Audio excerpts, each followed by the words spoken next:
we can't continue on like as romantic this. partners. Yes, like as romantic partners. Yes, and I was like, can I let go of you as my husband and keep you as like my dear friend?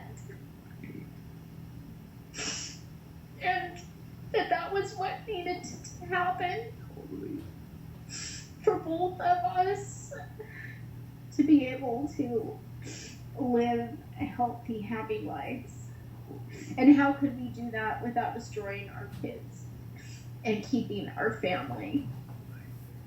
So we stumbled on onto a realization of how we were going to do that, which is unconventional and different than other households, and that's fine. We've been living an unconventional life for quite some time. We're kind of used to that. We're not going to break up our family. We're going to continue living together, and we are going to live together, but not as romantic partners, as best friends and as co-parents, so that our children are still in the same house with both of us.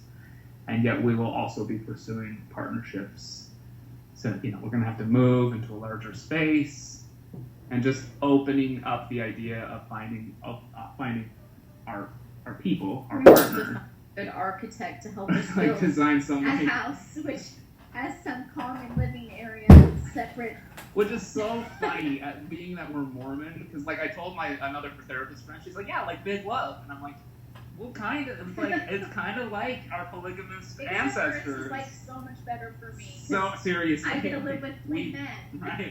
It's like we both get to have partnership that works. But yeah, like we prioritize our kids. Like we in this process, we are wanting to open. I'm not going to like make bold statements maybe ever again in my life, because when you have denial that is so strong that it gets stripped away, you kind of are like, okay. One thing I now know is I don't know as much as I think I know, and so I hesitate to make proclamations or anything like that. But what we're feeling and the direction we're feeling drawn towards is towards this idea that we want our kids to be the primary concern. And we want to prioritize our own needs while opening ourselves up to getting those needs met.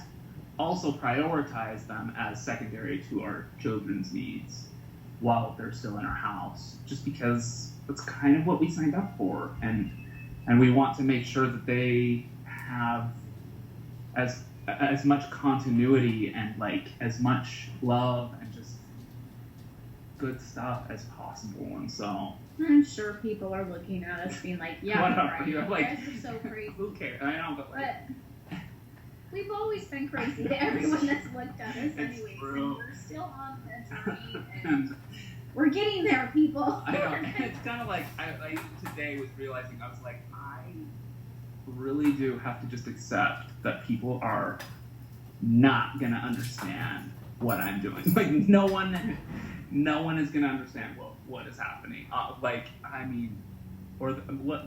better said is there will be factors. There will be people who are just nah, and we just have to do what feels right to us. We have to find some amazing. We have to find a property. We have to find some incredible human beings. Which we're neither of us is in a rush. It's like once you open up the possibility of attachment, suddenly your life it shifts. I already feel the lifted weight of the burden that I was under. It's a dramatic shift. So it's not even that you have to have the attachment. It's just the thing that was so suffocating was the impossibility. It will never happen, and you have no hope of it ever happening. That was the thing that was most stifling. So we're not necessarily in some huge race to find partners, but we're just kind of this will materialize in whatever way it materializes, and we're open to it. And it's not like we don't realize all of the complications. Totally. People are Molly, do you really think you're going to find a straight guy that's going to be okay living in a house with your gay ex-husband and his partner and all of your kids. And we're both kind of like it sounds preposterous, but part of us is kind of like, well, we're kind of awesome. So like, there's got to be someone that would like be down with that. I mean, like, and same with my partner. It's like, hey, want an Insta family? Because that's what you're gonna get. You know, kind of like, I don't know. But then I'm like, oh, you can find a gay guy that's gonna be more willing to adopt this. They're more into untraditional families, but a straight Mormon guy that's gonna listen. All I'm saying, you know, it's just that the possibility exists, and there's a lot of hope in that.